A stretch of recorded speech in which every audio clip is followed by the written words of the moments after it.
태성아, 뭐 하는 거야? 그는 말없이 3톤 지게차에 올라타 시동을 걸었습니다. 시어머니의 비명소리와 함께 500포기 김장독이 실린 팔레트가 허공으로 치솟았습니다. 붉은 양념이 얼굴에 범벅이 된 채 떨고 있는 아내의 모습을 본 순간 남편의 이성이 끊어졌습니다. 그리고 그 순간부터 이 부부의 지옥 같은 도피가 시작됩니다. 이 파괴가 훗날 그들에게 가져다 줄 기적을. 사연 시작 전 구독과 좋아요 눌러주시면 행운과 건강으로 가득 채워드릴게요.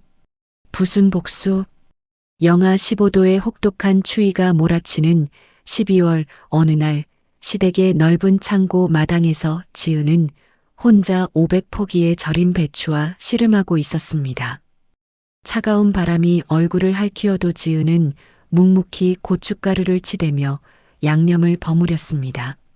손가락 끝은 이미 감각을 잃었고 허리는 끊어질 것 같았지만 지은은 쉬지 않고 배추 한 포기 한 포기에 정성을 쏟았습니다. 아직도 다 못했냐? 뒤늦게 나타난 시어머니 박 여사가 지은을 내려다보며 차가운 목소리로 말했습니다. 신우이도 엄마 뒤를 따라오며 지은이 담그고 있는 김치를 훑어봤습니다. 언니, 손이 너무 느린 거 아니에요? 신우이가 팔짱을 끼며 비아냥거렸습니다. 애도 못 낳으면서 밥값이라도 하려면 손이라도 빨라야지. 박 여사가 지은의 어깨를 떠밀며 말했습니다. 지은은 고개를 숙이고 더욱 열심히 배추를 버무렸습니다. 어머님, 조금만 더 기다려주세요. 금방 끝날 것 같아요. 지은이 떨리는 목소리로 대답했습니다. 금방 끝날 것 같다고? 벌써 몇 시간째야? 박 여사가 지은이 담근 김치 한 포기를 집어들고 맛을 봤습니다. 박 여사의 얼굴이 일그러졌습니다. 이게 뭐야? 짜기만 하고 맛이 없잖아. 박 여사가 김치 포기를 지은의 얼굴에 던져버렸습니다. 붉은 양념이 지은의 뺨과 옷에 튀어 흩어졌습니다. 으하, 얼굴에 김치 양념 묻은 거 봐. 신우이가 휴대폰을 들고 지은을 찍으며 웃었습니다. 지은은 떨리는 손으로 얼굴에 양념을 닦으며 고개를 들지 못했습니다. 다시 해.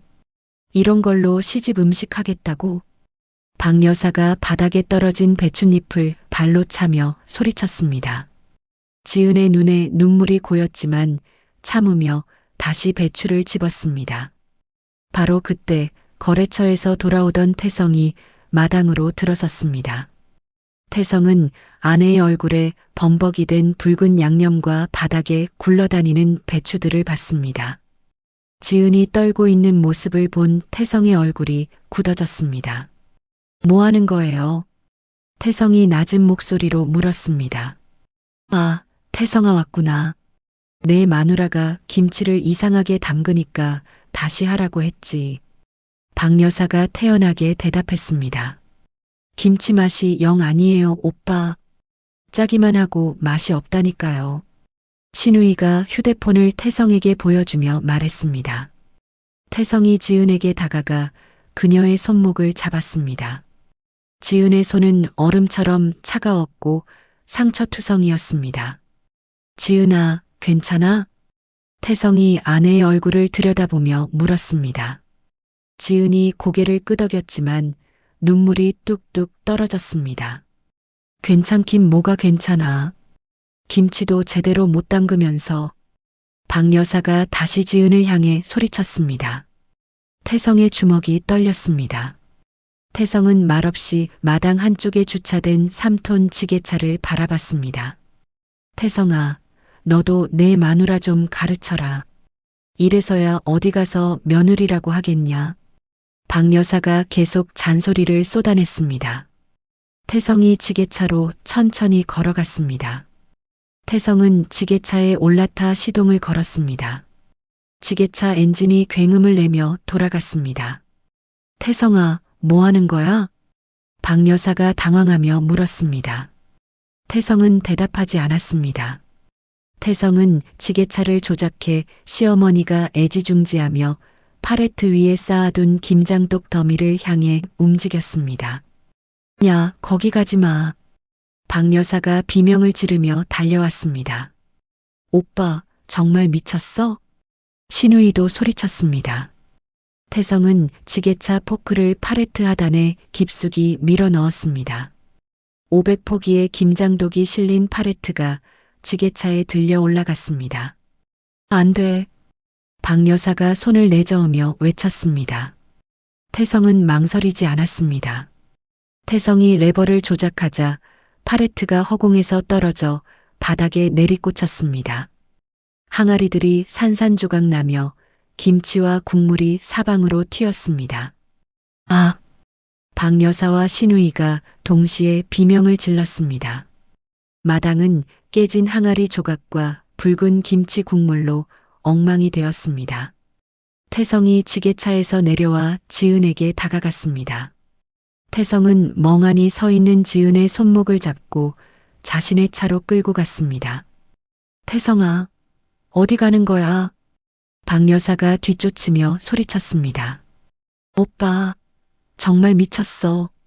신우이도 따라오며 악을 썼습니다. 태성은 지은을 조수석에 태우고 운전석에 앉았습니다. 태성이 엑셀을 밟자 차가 급히 출발했습니다. 백미러로 시댁 식구들이 소리치며 뛰어오는 모습이 보였습니다. 고속도로에 진입해서야 지은이 오열하기 시작했습니다. 지은의 어깨가 격렬하게 떨렸습니다. 미안해, 지은아. 내가 진작 그래야 했는데. 태성이 핸들을 꽉 쥐며 말했습니다. 이제 그 지옥으로 다시는 안 보낸다. 태성의 목소리가 떨렸습니다. 밤이 깊어가며 두 사람은 목적지 없이 도로를 달렸습니다. 급하게 나오느라 지갑도 제대로 챙기지 못했고 입고 있는 옷도 얇았습니다. 인적이 드문 졸음 쉼터에 차를 세운 태성과 지은은 차창 밖으로 몰아치는 눈보라를 바라봤습니다. 복수는 시원했지만 앞날은 불투명했습니다. 다음 날 아침 차에서 웅크리고 잠들었던 태성이 목을 움켜쥐며 깨어났습니다. 옆자리에서 지은도 몸을 떨며 눈을 떴습니다. 추워 죽겠다. 지은이 입김을 호호 불며 말했습니다. 주유소 가서 좀 씻고 따뜻한 거 마시자. 태성이 시동을 걸며 답했습니다. 가까운 주유소에 들른 태성은 화장실에서 세수를 하고 카드를 들고 계산대로 갔습니다. 커피 2개하고 삼각김밥 좀 주세요. 태성이 카드를 내밀었습니다. 죄송합니다. 도난 분실 신고된 카드라고 나오네요. 계산대 직원이 난처한 표정으로 말했습니다. 태성의 얼굴이 굳어졌습니다. 태성이 사용하던 법인 카드와 지은의 가족 카드 모두 시댁 명의였다는 걸 깨달았습니다. 현금으로 계산할게요. 태성이 주머니를 뒤져 몇만 원을 꺼냈습니다. 오빠, 왜 이렇게 늦었어? 지은이 화장실에서 나오며 물었습니다. 카드가 정지됐네. 엄마가 신고한 것 같아. 태성이 작은 목소리로 말했습니다. 두 사람은 컵라면과 삼각김밥으로 끼니를 때웠습니다. 식당 모서리 TV에서 아침 뉴스가 나오고 있었습니다. 다음 소식입니다. 경북 지역에서 아들이 어머니를 위협하고 재산을 파괴한 뒤 도주한 사건이 화제가 되고 있습니다. 아나운서의 목소리에 태성과 지은이 동시에 고개를 들었습니다. 패륜 아들, 노모 위협 후 도주. 화면에 자극적인 헤드라인이 떴습니다. 이어서 어제 신우이가 찍었던 영상이 나왔습니다. 영상에는 태성이 지게차로 김장독을 부수는 장면만 나오고 있었습니다. 시어머니가 지은을 괴롭히는 앞부분은 완전히 삭제되어 있었습니다. 음성은 당사자 보호를 위해 제거했습니다. 자막이 떴습니다. 지은이 수저를 떨어뜨렸습니다. 저게 뭐야? 지은이 떨리는 목소리로 말했습니다. 앞부분을 다 잘라냈네. 태성이 주먹을 쥐었습니다. 식당 안다른 손님들이 TV를 보며 수군거렸습니다. 요즘 자식들이 부모를 뭘로 보는 거야? 저런 놈은 감옥에 가야 해. 저 며느리도 같이 도망갔다는데 둘 다 문제지. 지은이 모자를 눌렀었습니다. 태성이 지은의 손목을 잡고 서둘러 자리에서 일어났습니다. 가자. 태성이 속삭였습니다. 두 사람이 주유소를 나서는데 휴대폰을 든 사람이 차 번호를 확인하려 다가왔습니다. 저기요, 혹시? 남자가 말을 걸려 했습니다. 태성이 지은을 차에 밀어넣고 급히 운전석에 올랐습니다. 태성이 엑셀을 밟자 차가 급히 빠져나갔습니다. 인터넷에 우리 사진까지 올라왔을 거야. 태성이 백미러를 보며 말했습니다. 차 번호도 다 퍼졌겠네. 지은이 고개를 숙였습니다. 태성의 휴대폰이 계속 울렸습니다. 모르는 번호에서 온 전화들이었습니다. 받지 마. 지은이 말했습니다. 태성이 휴대폰을 꺼버렸습니다. 지게차 페륜남이라고 불리겠네. 태성이 쓸게 웃었습니다. 오빠 잘못이 아니야. 지은이 태성의 팔을 붙잡았습니다. 하지만 도로 곳곳에서 사람들이 그들의 차를 힐끔거렸습니다. 번호판을 확인하려는 사람들도 보였습니다. 차를 어딘가 숨겨야겠어. 태성이 인적이 드문 폐건물 지하 주차장으로 들어갔습니다. 태성은 번호판을 떼어내 트렁크에 숨겼습니다. 이제 어쩌지? 지은이 불안한 목소리로 물었습니다. 일단 걸어 다녀야겠어. 태성이 마스크와 모자를 지은에게 건네며 말했습니다. 두 사람은 얼굴을 가리고 거리를 걸었습니다. 하지만 찜질방이나 모텔 같은 곳은 신분증이 필요했습니다. 신원이 노출되면 끝이야. 태성이 말했습니다. 결국 공원 화장실에서 추위를 피해야 했습니다. 차가운 바닥에 앉아 편의점에서 산 도시락으로 저녁을 때웠습니다. 내 때문에 오빠까지 범죄자 취급받고 있어. 지은이 눈물을 흘렸습니다. 나 혼자 돌아가서 빌게. 지은이 일어서려 했습니다. 안 돼. 태성이 지은의 손목을 단단히 잡았습니다. 끝까지 함께해. 절대 혼자 보내지 않을 거야. 태성의 목소리가 단호했습니다. 밤이 깊어갔습니다. 공원 벤치에 앉은 두 사람은 서로 꼭 안고 추위와 절망을 견뎠습니다. 세상 모든 사람이 적이 되어버린 것만 같았습니다. 도주 3일차 새벽, 태성과 지은은 인적이 드문 새벽 시장 골목을 배회하고 있었습니다. 며칠째 제대로 씻지 못한 두 사람의 모습은 초라했습니다. 지은의 머리카락은 엉켜 있었고 태성의 턱에는 수염이 자라나 있었습니다. 배고파 죽겠어. 지은이 배를 움켜쥐며 말했습니다. 조금만 참아. 편의점 가서 뭐라도 사 먹자. 태성이 지은의 어깨를 두드려 주었습니다. 골목 구석을 돌아서는데 허름한 차림의 노인이 가슴을 부여잡고 쓰러져 있는 모습이 보였습니다. 노인의 얼굴은 새파랗게 질려 있었고 숨이 가빠 보였습니다. 저기 사람이 쓰러져 있어. 지은이 노인을 가리키며 말했습니다. 신고하면 우리 위치가 노출될 텐데. 태성이 망설였습니다. 하지만 지은은 이미 노인에게 달려가고 있었습니다. 아저씨, 괜찮으세요? 지은이 노인의 어깨를 흔들었습니다. 노인이 힘겹게 눈을 떴습니다. 숨이 막혀하는 노인을 본 지은이 재빨리 노인의 목을 뒤로 젖혀 기도를 확보했습니다. 오빠, 빨리 공중전화로 119 불러. 지은이 태성을 재촉했습니다. 하지만 빨리요. 지은의 다급한 목소리에 태성이 공중전화 부스로 뛰어갔습니다. 지은은 노인의 가슴을 압박하며 인공호흡을 시도했습니다. 아저씨, 정신 차리세요. 지은이 노인의 뺨을 가볍게 두드렸습니다. 구급차가 도착하기 직전 노인이 천천히 의식을 되찾았습니다.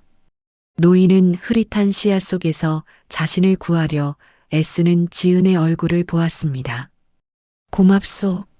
노인이 가는 목소리로 말했습니다. 구급대원들이 뛰어와 노인을 들것에 올렸습니다. 보호자가 계신가요?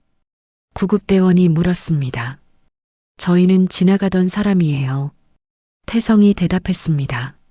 노인이 이송되기 직전 지은의 옷소매를 붙잡았습니다.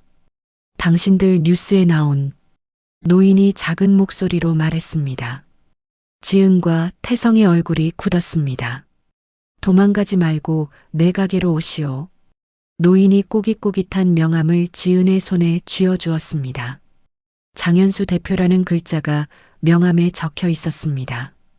구급차가 떠나고 나서 두 사람은 얼떨떨하게 서 있었습니다. 우리를 알아봤는데 신고 안 한 걸까? 지은이 불안해했습니다. 일단 피하자. 태성이 지은의 손을 잡고 자리를 떴습니다. 며칠 후 명함에 적힌 주소를 찾아간 두 사람은 작은 국밥집 앞에 서 있었습니다. 간판은 낡았지만 깨끗하게 관리되어 보였습니다. 정말 들어가도 될까? 지은이 주저했습니다. 이미 여기까지 왔는데. 태성이 문을 열었습니다. 가게 안에서 퇴원복을 입은 장 회장이 국밥을 먹고 있었습니다. 왔구만. 장 회장이 숟가락을 놓으며 말했습니다. 죄송합니다. 그냥 지나가려던 건데. 태성이 허둥지둥 말했습니다. 앉아. 배고프지? 장 회장이 테이블을 가리켰습니다. 장 회장은 직원에게 국밥 2그릇을 더 주문했습니다. 김이 모락모락 나는 국밥이 나오자 지은의 배에서 꼬르륵 소리가 났습니다. 먹어. 장 회장이 말했습니다. 지은과 태성은 며칠 만에 제대로 된 따뜻한 음식을 먹었습니다. 뉴스 속 그 김치, 내가 담근 건 맞지? 장 회장이 지은을 보며 물었습니다. 네. 지은이 작은 목소리로 대답했습니다. 영상에서 으깨진 김치 색깔을 봤는데 범상치 않더군. 장 회장의 눈이 반짝였습니다. 배추 절임 상태도 일품이었고. 장 회장이 계속 말했습니다. 저는 요식업을 40년 했소. 내 혀는 못 속여. 장 회장이 가슴을 쳤습니다. 세상 사람들은 욕해도 내 눈은 정확해. 장 회장이 웃었습니다. 제안이 있소. 내가 가진 상가 중에 망해서 비어있는 국밥집이 하나 있어. 장 회장이 두 사람을 번갈아 보았습니다. 보증금 없이 운영해 보지 않겠소? 지은과 태성이 놀란 눈으로 서로를 바라봤습니다. 함정 아닌가요? 태성이 의심스러운 표정으로 물었습니다. 조건이 있소. 그날 부숴버린 그 김치 맛을 똑같이 재현해낸다면 가게 명의를 넘겨주겠소.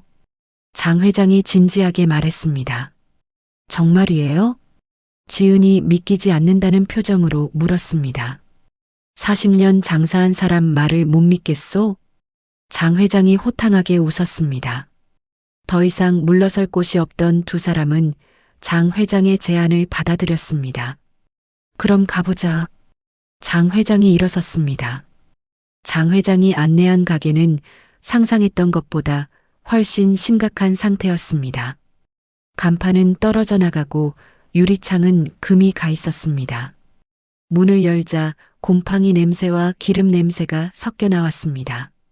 이게 가게예요? 지은이 코를 막으며 물었습니다.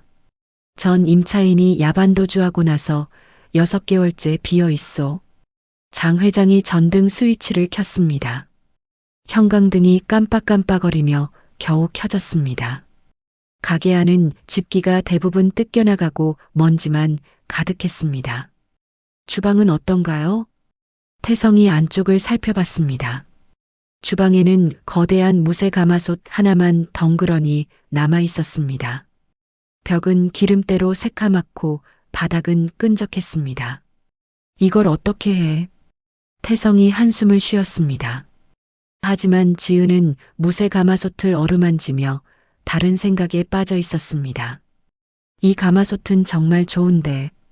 지은이 가마솥 안을 들여다보며 말했습니다. 오래된 무쇠라 열 전달이 고를 거야. 지은의 눈이 반짝였습니다. 정말 여기서 장사할 생각이야? 태성이 걱정스럽게 물었습니다. 여기서 우리 인생을 다시 끓여내자. 지은이 비장한 표정으로 태성을 바라봤습니다. 알겠어. 해보자.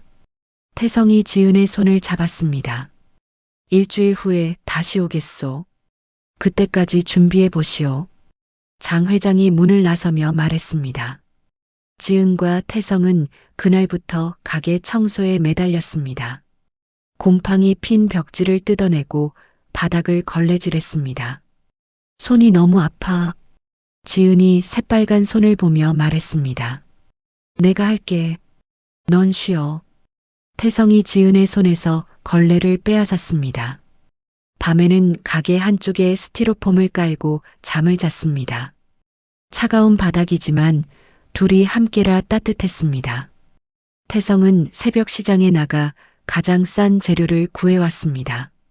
이 돈으로 뭘 살 수 있을까? 태성이 몇만 원을 세며 말했습니다. 돼지뼈는 공짜로 달라고 해봐. 우리 사정 말하면 줄 거야. 지은이 조언했습니다. 정말로 시장 상인들은 사연을 듣고 뼈를 거의 공짜로 내주었습니다. 고생 많으시네요. 힘내세요. 정육점 사장이 덤으로 살코기까지 넣어주었습니다. 지은은 무쇠가마솥에 뼈를 넣고 육수를 끓이기 시작했습니다. 하루 종일 불을 떼며 정성스럽게 우려낸 육수는 뽀얀 국물색을 띠었습니다. 냄새가 끝내준다. 태성이 국물을 맛보며 감탄했습니다. 지은은 시어머니의 구박 속에서 몰래 터득했던 비법을 하나씩 되살려냈습니다. 젓갈 배합을 달리한 특제 겉절이도 담갔습니다. 사이다를 조금 넣으면 더 아삭할 거야. 지은이 김치에 사이다를 뿌렸습니다. 사이다를? 정말? 태성이 신기해했습니다. 시어머니는 모르는 내만의 비법이야. 지은이 자신있게 말했습니다. 일주일 후 장 회장이 약속대로 가게를 찾아왔습니다. 페인트 칠을 마친 가게는 완전히 달라져 있었습니다. 오호 제법인데. 장 회장이 둘러보며 말했습니다. 지은이 정성스럽게 국밥과 김치를 내놓았습니다. 장 회장이 한 숟가락 떠서 맛을 봤습니다. 장 회장의 눈이 커졌습니다. 이 맛이야. 장 회장이 국물을 또 한 모금 마셨습니다. 김치도 그날 그 맛 그대로군. 장 회장이 김치를 씹으며 고개를 끄덕였습니다. 정말 맛있나요? 지은이 떨리는 목소리로 물었습니다. 40년 장사한 내가 보장하오. 장 회장이 엄지를 들어 보였습니다. 내일부터 문 열어도 되겠소. 장 회장이 웃으며 말했습니다. 그날 밤 두 사람은 처음으로 편안하게 잠들었습니다.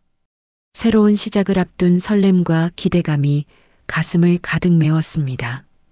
개업 첫날 아침, 지은은 새벽 4시부터 일어나 육수를 끓였습니다.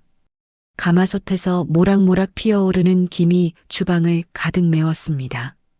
오늘 손님이 올까? 지은이 불안한 마음으로 물었습니다.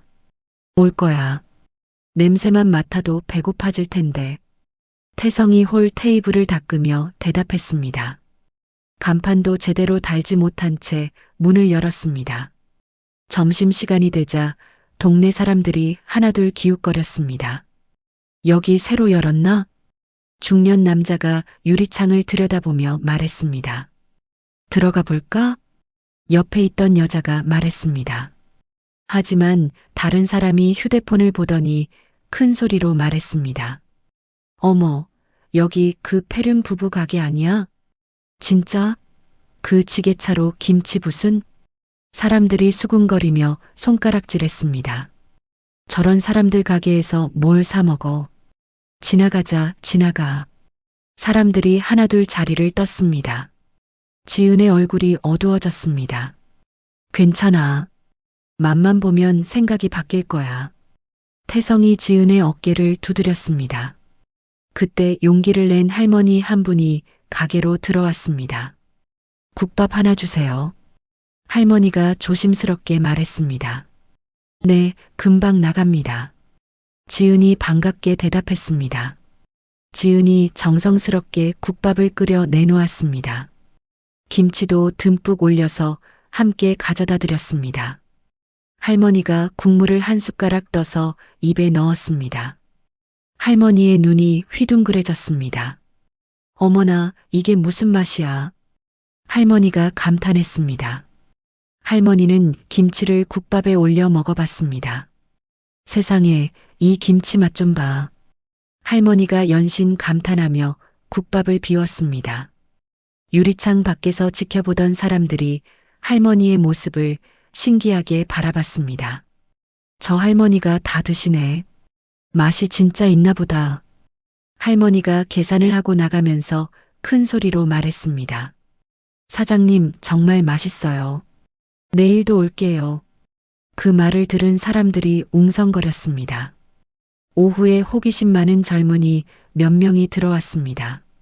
저희 유튜버인데 맛 좀 볼게요. 청년이 휴대폰을 켜며 말했습니다. 검증해 주겠다는 거지? 좋아. 다른 청년이 웃으며 말했습니다. 지은이 떨리는 마음으로 국밥을 내왔습니다. 일단 먹어보고 평가하자. 유튜버가 휴대폰으로 촬영하며 국물을 떴습니다. 순간 유튜버의 표정이 바뀌었습니다. 잠깐, 이거 진짜 맛있는데? 유튜버가 다시 한 숟가락 뜨며 말했습니다. 김치도 먹어봐. 옆 친구가 김치를 권했습니다. 와, 이 김치 미쳤다. 유튜버가 김치를 씹으며 감탄했습니다. 사장 인성은 모르겠는데 요리 실력은 인정한다. 유튜버가 카메라를 향해 말했습니다. 이건 악마의 재능이야. 정말 맛있어. 유튜버들이 허겁지겁 국밥을 먹는 영상이 실시간으로 올라갔습니다. 저녁 무렵부터 사람들이 하나둘 찾아오기 시작했습니다. 여기 그 맛있다는 집 맞아? 유튜브 보고 왔어요. 가게가 점점 붐비기 시작했습니다. 지은은 주방에서 쉴 틈 없이 국밥을 끓였습니다. 김치 더 가져다 드려요. 태성이 홀을 뛰어다니며 서빙했습니다. 마감 후 첫날 매출을 계산해 본 두 사람은 깜짝 놀랐습니다. 이렇게 많이 팔렸어? 지은이 믿기지 않는다는 표정으로 말했습니다. 다 내 김치 덕분이야. 태성이 지은을 안으며 말했습니다. 정말 해낼 수 있을까? 지은이 태성의 가슴에 기대며 물었습니다. 당연하지. 우리 김치는 진짜 맛있으니까. 태성이 지은의 머리를 쓰다듬었습니다. 텅 빈 가게에서 두 사람은 서로 꼭 껴안았습니다. 기쁨과 안도의 눈물이 뺨을 타고 흘러내렸습니다. 첫날의 성공이 희망을 안겨주었습니다. 봄이 지나고 여름이 오자 지은의 국밥집은 지역 명소가 되어 있었습니다. 점심시간이면 번호표를 뽑고 기다리는 줄이 가게 밖까지 늘어섰습니다. 태성은 키오스크를 설치하고 주차 안내까지 도맡으며 분주하게 움직였습니다. 오늘도 재료 떨어져 가네. 지은이 주방에서 소리쳤습니다. 장 회장님께 연락드려서 더 많이 주문할게. 태성이 대답하며 홀을 정리했습니다. 인터넷에서는 과거 악의적 편집에 대한 의구심이 제기되기 시작했습니다. 성실하게 일하는 부부의 모습에 응원 댓글이 늘어갔습니다. 진짜 맛집 인정 사장님 부부 화이팅 김치 진짜 맛있어요. 지은과 태성은 그동안 번 돈으로 빚을 청산하고 가게 근처 투룸 오피스텔을 월세 계약했습니다. 드디어 곰팡이 냄새 안 나는 집에서 살 수 있겠네. 지은이 새 집 열쇠를 보며 웃었습니다. 수고했어, 여보. 태성이 지은에게 예쁜 조리복을 선물하며 말했습니다. 그런데 어느 여름날 오후 점심 장사로 붐비는 식당에 예상치 못한 손님들이 들이닥쳤습니다. 시어머니 박 여사와 시누이가 변호사와 덩치 큰 남자 몇 명을 대동하고 나타났습니다. 내 아들 어디 있어? 박 여사가 큰 소리로 외쳤습니다. 식당 안 손님들이 놀라 수저를 놓고 쳐다봤습니다. 어머님, 여기서 왜 이러세요? 태성이 급히 다가가며 말했습니다. 내 아들 꼬연해서 도망치더니 이제는 내 김치 레시피까지 훔쳐서 장사하냐? 박 여사가 적반하장으로 소리쳤습니다. 김치 레시피가 뭘 말씀하시는 거예요? 지은이 주방에서 나오며 물었습니다. 이 여자 봐라. 내 집에서 몇 년 동안 김치 배워놓고 이제 와서 모른 척이야. 신우이가 지은을 가리키며 말했습니다. 함께 온 변호사가 나섰습니다. 저희는 피고인의 김치 맛이 의뢰인 집안의 종갓집 비법과 동일하다는 것을 확인했습니다. 변호사가 서류를 꺼내며 말했습니다. 영업비밀 침해 금지 가처분 신청과 함께 손해배상 소송을 제기하겠습니다. 변호사가 위협적으로 말했습니다. 무슨 소리예요? 제가 만든 김치인데. 지은이 떨리는 목소리로 항변했습니다. 증거가 있어? 신우이가 비웃으며 말했습니다. 손님들이 웅성거리며 상황을 지켜봤습니다. 몇몇은 휴대폰으로 상황을 촬영하기 시작했습니다. 나가세요. 장사하는 데 와서 무슨 짓이에요? 태성이 분노하며 말했습니다. 또 지게차로 밀어버릴 거야? 이번엔 감옥 갈 줄 알아라. 박 여사가 태성을 자극했습니다. 함께 온 용역들이 가게 집기를 만지작거리며 위협했습니다. 그만해요. 지은이 소리쳤습니다. 하지만 극심한 스트레스와 억울함에 지은이 주방에서 휘청거렸습니다. 지은이 쓰러지면서 뜨거운 육수가 바닥에 쏟아졌습니다. 지은아. 태성이 지은을 부축했습니다. 119 불러주세요. 손님 중 한 명이 소리쳤습니다. 구급차가 도착해 지은을 병원으로 실어갔습니다. 태성은 지은의 손을 꼭 잡고 구급차에 함께 탔습니다. 병원 응급실에서 지은은 과로와 스트레스성 쇼크 진단을 받았습니다. 내 김치가 맞는데 왜 뺏기냐고. 지은이 링거를 맞으며 오열했습니다. 괜찮아. 내가 다 해결할게. 태성이 창백해진 아내의 얼굴을 보며 다짐했습니다. 태성은 주머니에서 USB를 꺼내 만지작거렸습니다. 오래전부터 준비해둔 것이었습니다. 이제 끝을 보자. 태성이 어딘가로 전화를 걸었습니다. 장 회장님, 저예요. 도움이 필요합니다. 태성의 목소리가 차갑게 식어 있었습니다.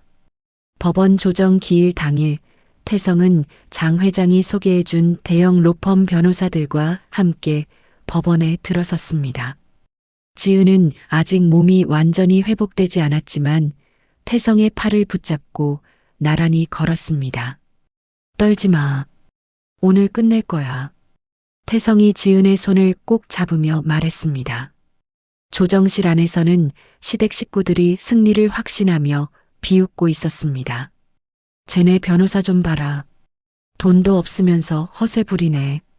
신우이가 킥킥거리며 말했습니다. 김치 레시피 도둑질한 게 들통날 텐데. 박 여사가 팔짱을 끼며 말했습니다. 판사가 들어오자 조정이 시작되었습니다. 원고 측부터 말씀해 보시죠. 판사가 말했습니다. 시댁 측 변호사가 일어나 조작된 가계도와 급조한 레시피 문서를 제출했습니다. 피고인이 원고 집안에서 수년간 일하며 가문 비법을 훔쳤습니다. 변호사가 강력하게 주장했습니다. 증거가 명확합니다. 피고인의 김치는 원고 집안의 것과 완전히 동일합니다. 박 여사가 고개를 끄덕이며 변호사를 지지했습니다. 이제 태성 측 차례였습니다. 판사님, 저희가 제출할 증거가 있습니다. 태성 측 변호사가 일어섰습니다. 태성이 USB를 변호사에게 건넸습니다. 이것은 사건 당일뿐만 아니라 수년간 기록된 영상과 녹취록입니다. 변호사가 USB를 법정 컴퓨터에 연결했습니다. 재생을 요청합니다. 변호사가 말했습니다. 스크린에 영상이 재생되기 시작했습니다. 본가 곳곳에 설치된 CCTV가 수년간 기록한 내용들이었습니다. 너 같은 게 무슨 김치를 담그냐. 그냥 소금이나 뿌려라. 박 여사의 목소리가 법정에 울려 퍼졌습니다. 맛 대가리 없으니 다 갖다 버려라. 영상 속에서 박 여사는 지은이 만든 반찬을 쓰레기통에 버리고 있었습니다. 시댁 식구들의 얼굴이 파랗게 변했습니다. 애도 못 낳는 게 밥 축내지 말고 일이나 해라. 500포기 혼자 다 해. 도우라고 부른 게 아니야. 녹취록에서 나오는 박 여사와 신우이의 음성이 법정을 얼어붙게 만들었습니다. 이건 조작된 거예요. 신우이가 일어나 소리쳤습니다. 조작이 아닙니다. 원본 파일의 메타데이터가 모두 보존되어 있습니다. 태성 측 변호사가 침착하게 대답했습니다. 이때 증인석으로 장 회장이 입장했습니다. 증인 장현수입니다. 장 회장이 선서를 마치고 증언대에 섰습니다. 저는 요식업을 40년 했습니다. 원고 측 김치는 공장제 조미료를 쓴 평범한 맛입니다. 장 회장이 단호하게 말했습니다. 하지만 피고인의 김치는 천연 재료로 독창적인 맛을 만든 창작물입니다. 장 회장의 전문가 소견에 법정이 조용해졌습니다. 레시피 도용은 말도 안 됩니다. 완전히 다른 음식입니다. 장 회장이 마지막으로 말했습니다. 모든 거짓이 탄로나자 태성 측 변호사가 반소장을 제출했습니다. 원고들을 특수폭행, 명예훼손, 무고죄로 반소하겠습니다. 변호사가 선언했습니다. 박 여사가 주저앉으며 울음을 터뜨렸습니다. 이럴 리가 없어. 이럴 리가. 신우이도 얼굴이 하얗게 질렸습니다. 재판 과정이 언론에 공개되자 여론은 완전히 뒤바뀌었습니다. 시댁의 농산물 유통회사는 불매운동 직격탄을 맞았습니다. 저런 악덕 업체와 거래 못하겠다. 주요 거래처들이 계약을 끊기 시작했습니다. 법원을 나서는 태성과 지은에게 기자들이 몰려들었습니다. 기분이 어떠세요? 기자가 마이크를 들이밀었습니다. 태성과 지은은 서로의 손을 꼭 잡고 환하게 미소 지었습니다. 진실은 항상 이긴다는 걸 믿었어요. 지은이 당당하게 대답했습니다. 이제 정말 자유예요. 태성이 지은의 어깨를 안으며 말했습니다. 악연의 고리가 완전히 끊어진 순간이었습니다. 사건 종료 1년 후 첫눈이 내리는 12월 어느 날이었습니다. 시댁의 농산물 유통회사는 결국 파산하여 모든 재산이 경매에 넘어갔습니다. 지은과 태성은 악연이 시작되었던 그 시골 창고 부지를 정당하게 낙찰받았습니다. 정말 우리 것이 된 거야? 지은이 권리증을 보며 믿기지 않는다는 표정으로 말했습니다. 그래. 이제 진짜 우리 땅이야. 태성이 지은의 어깨를 감싸며 답했습니다. 폐허가 된 창고를 허물고 그 자리에 지은과 태성의 이름을 딴 김치 공장을 짓기로 했습니다. 기공식 날 장 회장을 비롯해 국밥집 단골 손님들이 모두 참석했습니다. 축하합니다, 사장님. 김치 공장 대박 나세요. 마을 주민들과 유튜버들까지 와서 박수를 보냈습니다. 공장 입구에는 과거 김장독을 부쉈던 지게차 부품으로 만든 조형물을 세웠습니다. 억압을 부수고 희망을 세웠다는 의미야. 태성이 조형물을 가리키며 설명했습니다. 좋은 생각이었어. 지은이 조형물을 쓰다듬으며 미소 지었습니다. 몇 달 후 김치 공장이 완공되었습니다. 지은은 이제 혼자 김장하는 며느리가 아니라 위생적인 자동화 설비를 갖춘 공장에서 직원들을 지휘하는 대표가 되었습니다. 1번 라인 김치 상태 어때요? 지은이 하얀 가운을 입고 직원들에게 물었습니다. 완벽합니다, 대표님. 직원들이 환하게 웃으며 대답했습니다. 태성은 공장의 물류와 유통을 총괄했습니다. 아내가 만든 김치가 전국 각지 마트로 팔려나가는 모습을 보며 자부심을 느꼈습니다. 오늘 주문량도 최고 기록이네. 태성이 출하 현황판을 보며 말했습니다. 멀리서 몰락한 시어머니와 시누이가 쪽방촌을 전전하며 초라한 행색으로 공장 현수막을 훔쳐보다 쓸쓸히 돌아가는 모습이 보였습니다. 인과응보구나. 지은이 창문 너머로 그들을 보며 중얼거렸습니다. 이제 신경 쓰지 말자. 태성이 지은의 손을 잡으며 말했습니다. 모든 일과가 끝난 저녁, 부부는 공장 옥상에 올라가 눈 내리는 풍경을 바라봤습니다. 따뜻한 믹스 커피 한 잔을 나누어 마시며 조용한 시간을 보냈습니다. 올겨울은 하나도 춥지 않아. 태성이 지은의 어깨를 감싸며 말했습니다. 당신이 내 인생의 가장 든든한 지게차예요. 지은이 남편의 가슴에 기대며 화답했습니다. 그때 정말 잘했지? 태성이 웃으며 물었습니다. 최고의 선택이었어요. 지은이 고개를 끄덕였습니다. 눈이 쌓인 김치 공장의 전경이 하얗게 빛났습니다. 공장 굴뚝에서 피어오르는 하얀 연기가 겨울 하늘로 올라갔습니다. 우리 이제 정말 행복하네. 지은이 태성의 손을 꼭 잡으며 말했습니다. 앞으로 더 행복할 거야. 태성이 지은의 이마에 입맞춤했습니다. 시련을 딛고 일어선 부부의 사랑은 그 어느 때보다 단단했습니다. 김치 공장의 불빛이 눈 내리는 밤을 따뜻하게 밝혔습니다. 희망찬 미래가 두 사람 앞에 펼쳐져 있었습니다. 때로는 인생이 우리를 벼랑 끝으로 몰아넣을 때가 있습니다. 지은과 태성 부부처럼 말이죠. 하지만 그 절망의 순간에도 포기하지 않는 사람들에게는 반드시 새로운 기회가 찾아옵니다. 지게차로 김장독을 부쉈던 그 분노의 순간이 오히려 그들에게는 진정한 자유의 시작이었습니다. 세상의 모든 비난과 손가락질을 받으면서도 서로를 믿고 의지했기에 가능한 일이었죠. 무엇보다 지은의 김치 솜씨처럼 우리 안에 숨겨진 재능과 가능성은 어려움 속에서도 빛을 발합니다. 억압받던 며느리에서 당당한 CEO가 된 지은의 모습에서 우리는 희망을 봅니다. 여러분도 힘든 시간을 겪고 계시다면 기억해 주세요. 지금의 어둠이 영원하지 않다는 것을, 그리고 여러분 안에도 분명 빛날 수 있는 무언가가 있다는 것을 말입니다. 이야기를 끝까지 들어주신 분이 계시다면 잘 들었다고 댓글 하나만 남겨주세요. 감사합니다.